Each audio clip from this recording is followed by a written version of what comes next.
In the movie Hellboy, The Golden Army, there's a starting scene where a warrior prince that represents nature storms into an auction house where antiques are being auctioned, and it's full of rich people, and he shouts at them and he says, "Sit down, you proud, empty, hollow things that you are."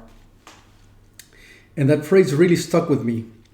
How the view of nature towards humanity is that of empty, hollow things. And what would that be the case? This channel is Meditation Amsterdam. My name is Pablo, and in today's video I want to go quite deeply into the subject of our feelings of emptiness. In order to get into the topic, I want to start by mentioning the kinds of emptiness that we feel and how much of our attempts to fill our emptiness are vain attempts because of a mislabeling that is taking place. Very often when we feel empty, we can perceive that as being empty of meaning, for example. We can also feel empty of purpose. We can feel empty of fulfillment and joy for life. Or we can feel empty of direction, for example. Whatever the flavor that emptiness may take, you can notice that many of these labels, fulfillment, meaning, purpose, are actually labels that our mind, our thinking mind, attributes to a sense of emptiness that is actually not really mental, and is not a narrative either. It is much more primal than that. It is much more of a fundamental sense of emptiness. In order to understand where this emptiness originates and how we can finally fulfill it or fill it, we need to go back to a move that we make during our very early years, and which I've mentioned in previous videos. I think it is a very important topic to understand because it puts into context why we face this situation as a human condition.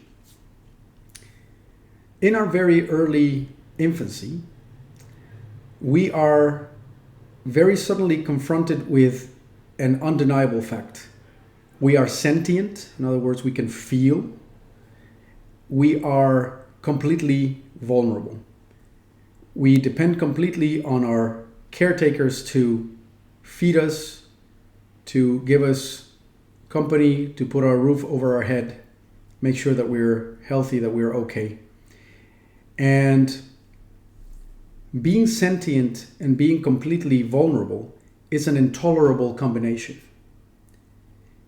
In order to deal with that situation, our psyche essentially escapes the body.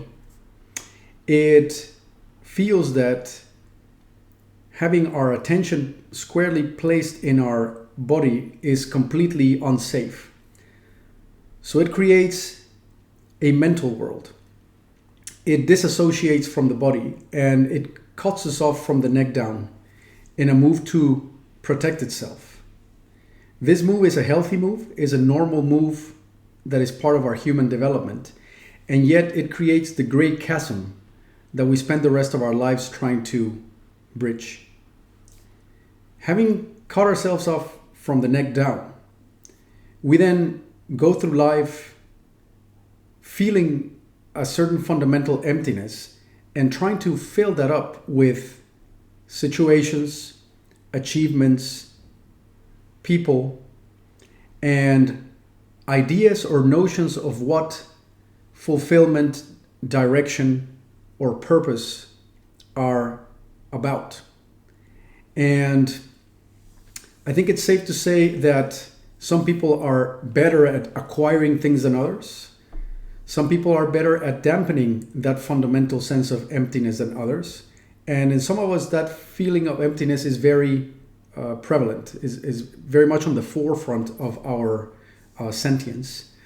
And regardless of whether you are particularly sensitive to that being cut off or less so, it is a prevalent condition, and it is only a lucky few that, thanks to their genetics and their wiring, get to overcome it, or those who stumble across methods that are meant to bridge that gap.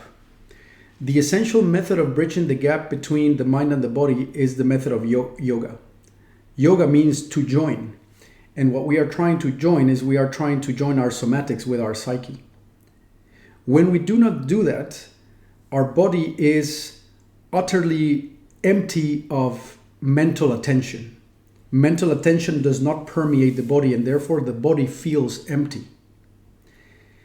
On the other hand, or in parallel to that, our mind is empty of embodied sensing.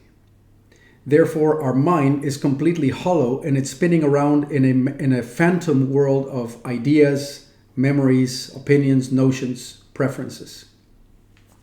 Therefore, the prevailing feeling of emptiness that we feel is emptiness of mental attention in the body and emptiness of somatic concreteness in the mind. It reflects in both directions. This is why embodiment, as mundane and as simple as it sounds, is actually what you could call the philosopher's stone.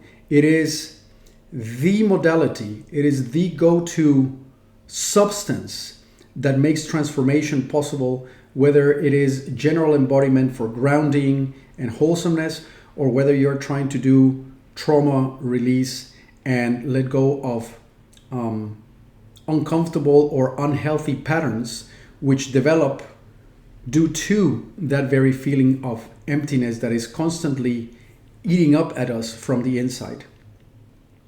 If you don't believe that feeling of emptiness applies to you or to people around you, just try to sit in meditation for 2 hours straight without moving a muscle. You will find it incredibly difficult. Or try to cut away one of your little go-to either addictions or daily customary activities. Even fasting for a day, which to the organism is no problem at all, is sometimes very heavy on the mind, because we need these little routines to appease the sense of emptiness or this sort of existential void that is eating away at us. So in summary, the general feel of emptiness that we carry around as humans is due to the disconnect between the mind and the somatics. It can be felt in the body and it can be felt in the mind. And if we start to go deeply into our somatics and actively feel and bask in or soak in our bodily sensations in a systematic and deep way, that feeling of emptiness is going to be replaced by a feeling of fullness and fulfillment. You will feel like you have a purpose in life, like you have a direction, even though that purpose and those directions are not necessarily concrete. It doesn't necessarily feel like, oh, I know that my purpose is X. You simply feel purposeful. And that's exactly what we're going for here, is the sense of purposeful or fulfillment that is not based on conditions. So it is not a state of affairs, but it's really a state of embodiment. If you think that this is an interesting topic, I'm very curious to hear about it in the comment section. And remember that if it's valuable content, others may benefit from it, and your liking, sharing, and subscribing to the channel helps the content become more available to others. It's also very motivating for me to continue doing this. Until then, I will continue to do more videos. Thanks for listening, and cheerio. Bye-bye.